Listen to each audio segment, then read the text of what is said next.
As I was preparing for this episode of the Interludes Podcast, I was thinking about music, especially women in music. And this year, 3 women that I know and love, recording artists, have now been considered to be voted on to be inducted into the 2026 Rock and Roll Hall of Fame. One of those women is Mariah Carey. Now, when I saw her name on the list, I said, you know what? I think I can go to my own CD collection and pull out one of my favorites. Yeah, a lot of people think, oh, it's going to be one of those hits, right? It's like that. Till it could be another song, Emotions, Fantasy. No. It's from the 1991 release of Emotions, the album. And it is a song called Till the End of Time. I feel like it's one of the deep cuts. And with Mariah, I feel like she is one of the 3 women that I would personally vote for this 2026 induction into the Rock and Roll Hall of Fame. The song, Till the End of Time, brings back so many positive memories from college. I believe I was going into my junior year when this song and the album came out. I bought the CD and would listen to that particular song, and I think there was someone in mind. But this morning when I thought about the song, it made me miss her. I know music is powerful. It has the ability to move and change, grow, and be a reminder of the soundtrack of our lives, no matter what we were doing. Along with Mariah Carey, there's 2 other women I'd love you to consider to vote for to be in the Rock and Roll Hall of Fame for this year. Come on, let's have a chat. I'm Val the Voice Johnson, and this is the Interludes Podcast on Spotify.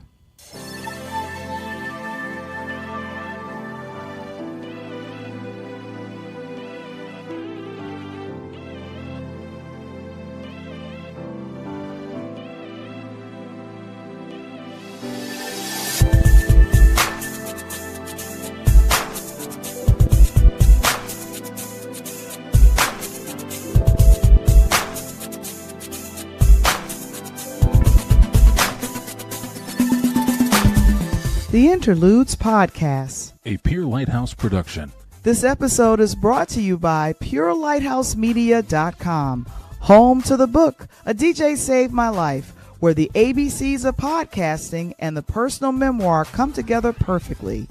If you want to start your podcast journey, schedule a 15-minute call with me, research our podcasting blog tips. It's all on our fully remodeled website today. And now, all the way from the south side of Chicago, give it up for your host, Val the Voice Johnson.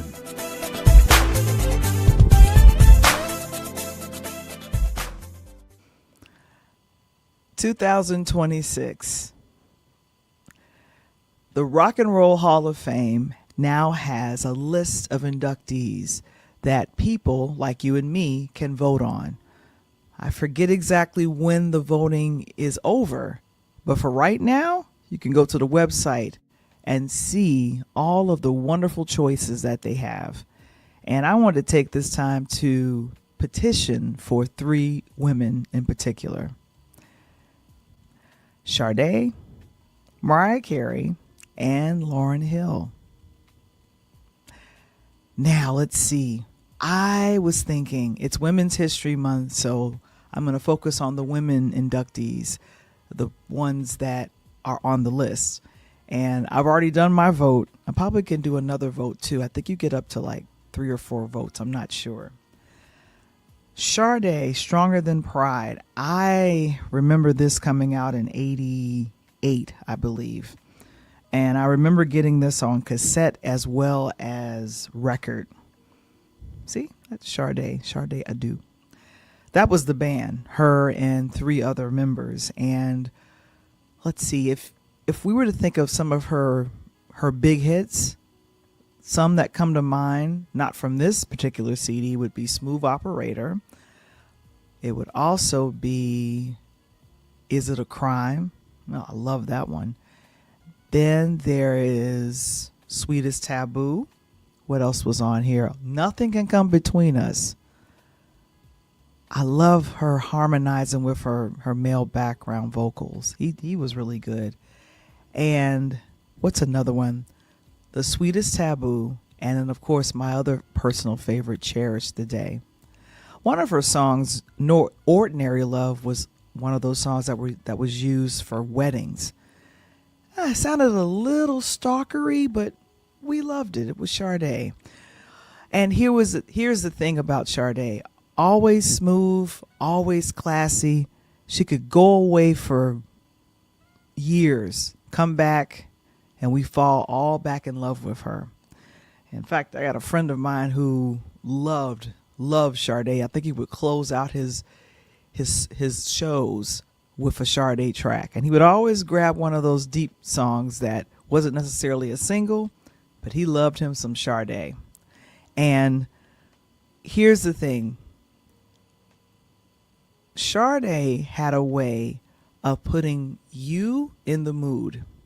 Like, I feel like there's a lot of children that are here, they're all in their 40s, that are present because of Sade. Now, some of them are in their 30s because I forgot about No Ordinary Love, that album. Yes. Love Deluxe. That was the album, Love Deluxe.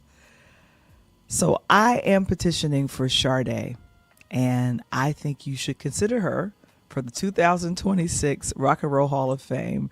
Please vote for her. And I'm just cheering her on. Now, who else am I going to go with? Now, Sade, I think, started recording in like the early to mid 80s. We got blessed with her music, I think, as early as 85, 86. Now, flash forward to like, I don't know, a couple of years, maybe 7 or 8 years later. And there was a young girl out of South Orange, Jersey. I just found this out this morning. I was watching an interview and found out that Lauryn Hill is from Jersey, South Orange, Jersey. Before I get to Lauryn Hill, at the same time in 1990, Mariah Carey started recording. Now, she had been shopping her music around and was writing music for other people. But then eventually she came out with her self-entitled album. And then, of course, I mentioned earlier that one of my favorite tracks from Mariah Carey off of the Emotions album was Till the End of Time. That was one of my favorites. I just love the lyrics. And I feel sorry for my younger generation. If you don't buy a record album or if you don't buy a CD, you miss out on the lyrics and who wrote the song. Like, for folks that are listening, I'm showing the spread of the Emotions CD, like what comes inside of the CD. A lot of people now just stream or download the music and there's nothing that you can touch or look at. And I'm a nerd. I'm going to read and see, all right, who wrote your music on here? Who did this? And Mariah Carey, I have to say, is one of the most awarded solo artists in our generation. She's a Gen Xer because me and her are born around the same time and still recording, still actively out there. And of course, we thank Mariah Carey around Christmas because she took her 1994 recording Christmas album and her single, All I Want for Christmas, has become a classic. So she does a whole concert from November to December of her doing Christmas music. I say ride that pony until you can't ride it no more, Mariah. So definitely she needs to be considered for your Rock and Roll Hall of Fame vote. I got one more person, and I got a bigger ask when we come back. Are you a small business owner looking to grow? Introducing the Key Spot mobile app. I'm Cynthia McAllister, owner of the IT company Quality SAP. Since 2016, we have been supporting small businesses and help them promote and share their businesses, services, and events across the country. Key Spot is more than just an app. We are a network providing community. Key Spot, connecting communities and supporting small businesses.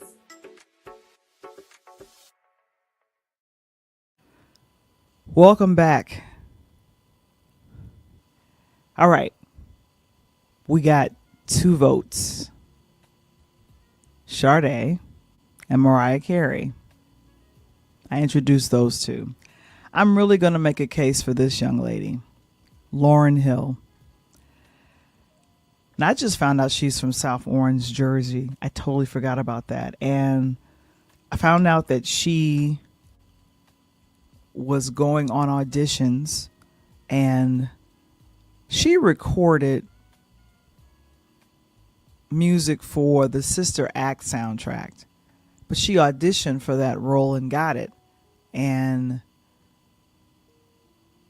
I love that movie, The Sister Act. So Sister Act 2 came out, but we had no clue. Now, here we go. This is the Fugees. Now that is that's who she started recording with. And this was the translator crew, Blunted on Reality. Now, I'm able to go into my own record collection and see what I have. And with Lauryn Hill, she kind of established herself with the group, and then she broke off and became a solo artist. But a lot of people don't remember this particular album. This was the very first one. I think this debuted in 94. The one that everyone knows her for is when she recorded with the Fugees and they did the score. Wow. And of course, Fuji La, that was a single off of here. And of course, How Many Mics? And then Ready or Not. I could still hear that playing in the background. Like I could play that right now. Her vocals on that is beautiful. And of course, they remade Killing Me Softly. Now, one of the reasons why I would push for Lauryn Hill is earlier this year, and actually just last month at the Grammy Awards, she coordinated and handled a beautiful tribute to not only D'Angelo, who wrote one of her songs on her Grammy Award-winning album, Miseducation of Lauryn Hill, but also handled the beautiful tribute to Roberta Flack, who originally wrote Killing Me Softly in the early 70s. How did you coordinate, I think, well over 12 to 15 artists? They were on stage and she would introduce them. She sang a little bit and then just kind of yielded the floor. And so I was thinking, Lauryn's music after the Miseducation of Lauryn Hill, she focused on her life, having children, and she recorded music afterwards. But I felt like from the early 90s all the way to, I think, even writing music for other artists, she definitely did that.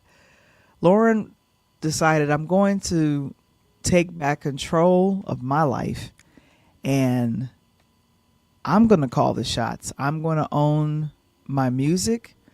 And it's kind of sad. I think Praz Mitchell, we covered him on one of our shows with Interludes Extra Presents Talk on Tuesdays. I think he unfortunately is serving time for something he did with Haiti and then also with us, the United States. I'm not 100% sure off the top of my head, but it's still Wyclef and Lauryn. So they show up as the Fugees and they perform. And that tribute was really good because they also included Angie Stone, Dwayne Wiggins, because Raphael Sadiq was present during the tribute. And who else? I felt like there was one other person that they honored. But Lauryn held it like she ran it like a boss. And here's the thing. Of course, every artist that appeared, she was like, okay. But it was just good to hear her introduce everyone. I think John Legend and Shaka Khan performed. That was really cool. I saw that. And Bilal. He did the Untitled song from D'Angelo, How Does It Feel? He hit those notes similar and then his own spit on it. It was amazing. It was amazing. So I believe Lauryn Hill is a well-respected woman in the music industry. And I think they recently did a tour. I think it was either last year in 2025 or I think the year before. And I have seen them in person perform, which is a great, great concert because Wyclef recorded music. I think Pras recorded some music as well. Definitely. Yes, he did. That was a Ghetto Superstar. I remember that song because Maya was on the vocals on that.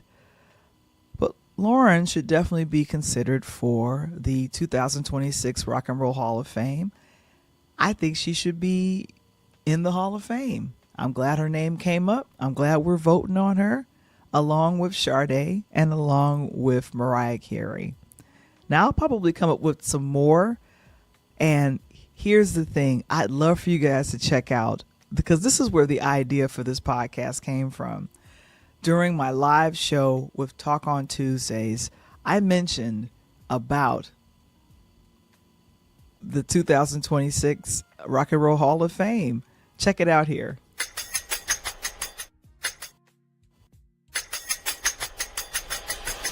Hey, I'm Coach Tony, and this is the Pull Up Podcast show. For every Monday, we break down the game quarter by quarter and give you information as well as break down the culture.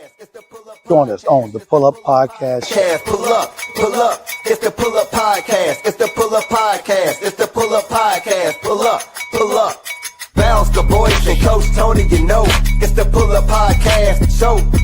I said bounce the boys and Coach Tony, you know. It's the Pull Up Guys, go ahead and vote. Vote.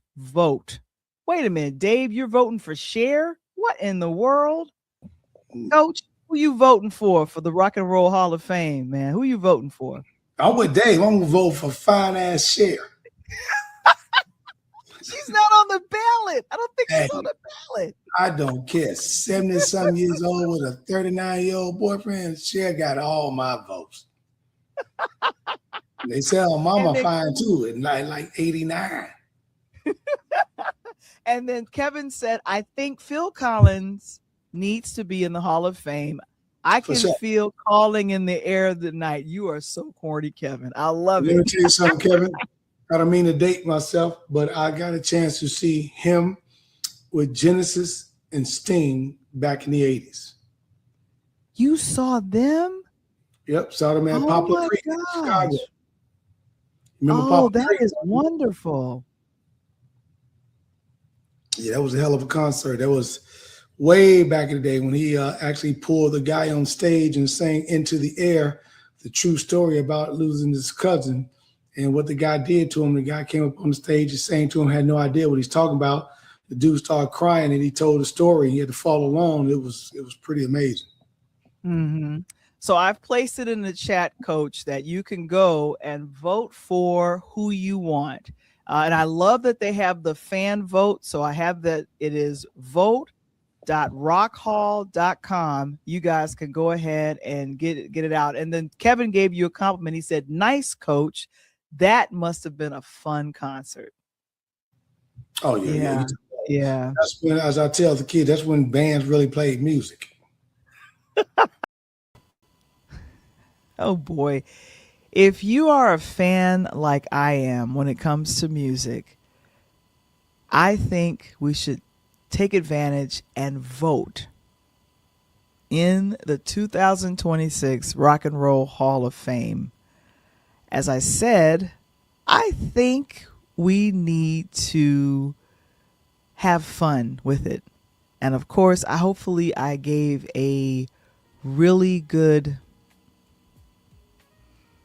petition for the 3 women that I saw on the list. Now, you have until April 3rd, 2026 to go to vote.rockhall.com, sign in and vote for your favorite artists.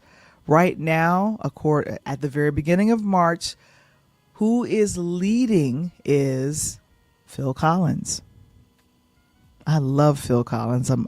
I thought he was already in the Rock and Roll Hall of Fame, but apparently not. We're voting on him. Behind Phil Collins is New Edition, another group that definitely should have been in the Rock and Roll Hall of Fame. After that, Pink. I like her. She's hosting the Kelly Clarkson show this week, which is fun. Billy Idol and Sade is in the area of winning votes. And so I like that. It's a 2026 fan vote. And there are other folks that are in the running. Lauryn Hill and Mariah Carey, they're just outside of the top 7. And then there is, who else? Well, Luther Vandross is in the top as well. And Shakira is in here as well.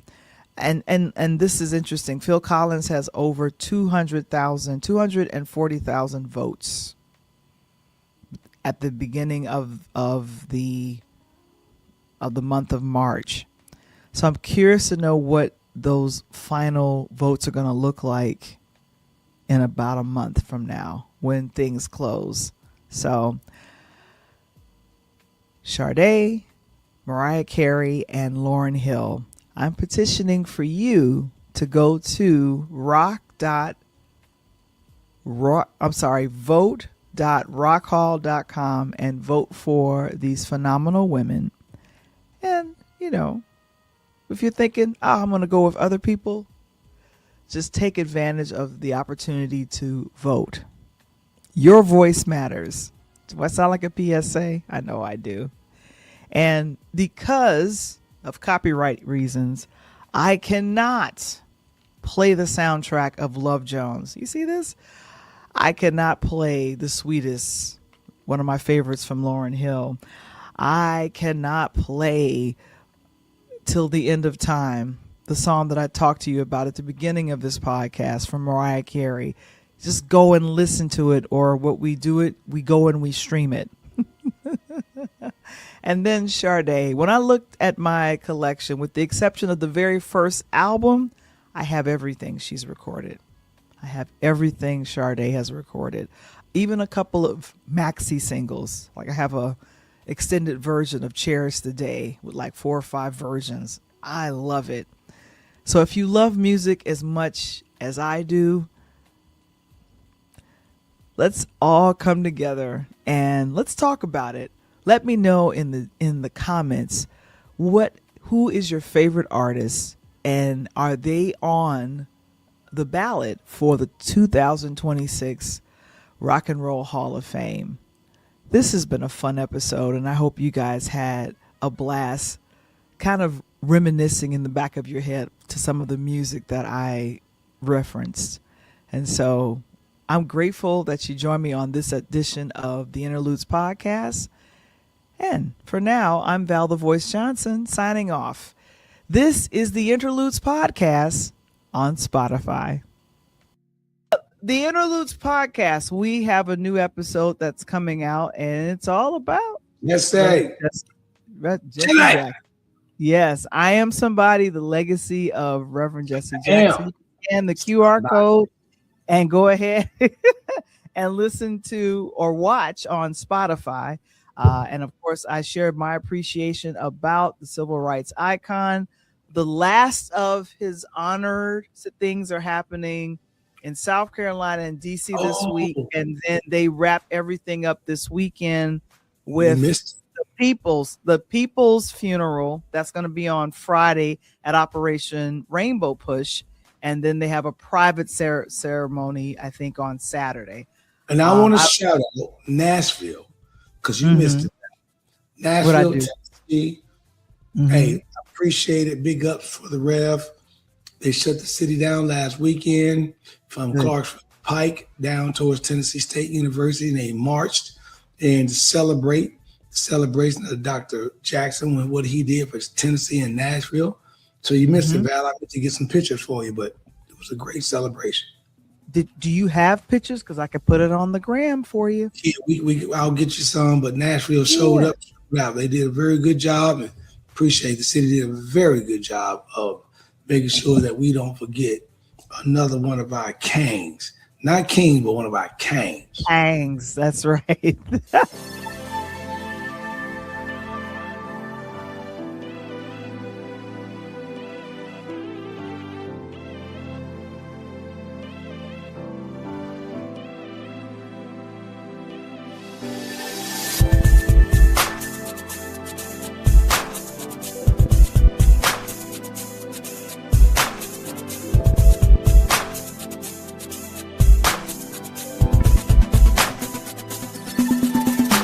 The Interludes Podcast.